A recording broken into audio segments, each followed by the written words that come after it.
ரீசெண்டாக என்னோட sister marriage நடந்தது. அதுக்காக தைக்கப்பட்ட விதவிதமான ஆரி ஒர்க் ப்ளவுஸ் கலெக்ஷன் தான் இப்போ நம்ம பார்க்க போகிறோம். இந்த லாவெண்டர் கலர் சாரீக்கு அழகான ஒரு ஆரி ஒர்க் ப்ளவுஸ். அடுத்து இதுதான் கல்யாண சாரீ. இது திருபுவனம் பட்டுன்னு சொல்லுவாங்க.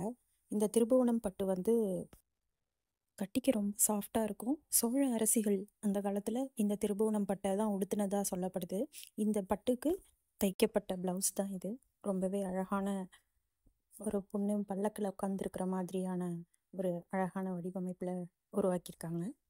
இது பார்க்கவே அட்ராக்டிவாக இருந்துச்சு. போட்டதுக்கு அப்புறமும் இன்னும் அழகாக இருந்துச்சு. இதில் மணிலாம் வச்சு அழகாக இருந்துச்சு பார்க்கவே.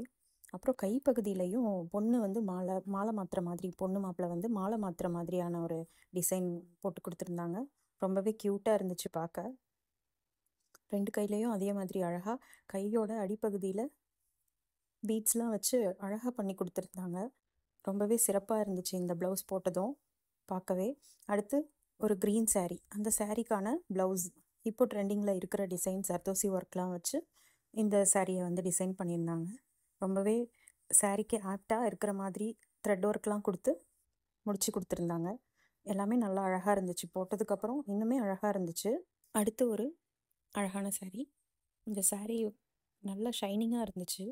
அதுக்கு அவங்க பண்ணி கொடுத்த டிசைன் ப்ளவுஸ் வந்து இதுதான். இதில் வந்து சர்தோசி ஒர்க்கு, த்ரெட் ஒர்க். அந்த த்ரெட் வந்து ஃப்ரெஞ்ச் நாட் போட்டு அது கூட ஃப்ளவர்ஸ் இருக்கிற மாதிரி, அப்புறம் அதில் வந்து இந்த நாட்ஸுக்கு வந்து அழகாக பண்ணி கொடுத்துருந்தாங்க. கைக்கு வந்து நல்லா நெட் மாதிரி போட்டு ஜிக்ஸாக் டிசைனில் அழகாக பண்ணியிருந்தாங்க. இதுவும் போட்டதுக்கப்புறம் இன்னுமே அழகாக இருந்துச்சு பார்க்கவே. அடுத்து நான் இப்போ பார்க்க போகிற saree வந்து லாஸ்ட் பட் நாட் லீஸ்ட் அப்படின்ற மாதிரி இது அவளுக்காக நான் டிசைன் பண்ணி கொடுத்த ப்ளவுஸ்.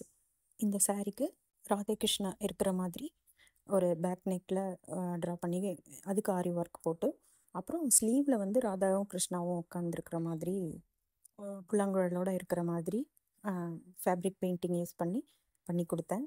அதுக்கு அவங்களும் அழகாக ஆரி ஒர்க் போட்டு முடிச்சு கொடுத்துருந்தாங்க. என்னதான் நம்ம சொந்தமாக வந்து ஒரு டிசைன் பண்ணி முடிக்கும் பொழுது அதில் வர்ற சாட்டிஸ்ஃபேக்ஷன் வேறு எதுலேயுமே கிடைக்காது. இந்த கலெக்ஷன்லாம் உங்களுக்கு பிடிச்சிருக்கான்னு மறக்காமல் சொல்லுங்கள்.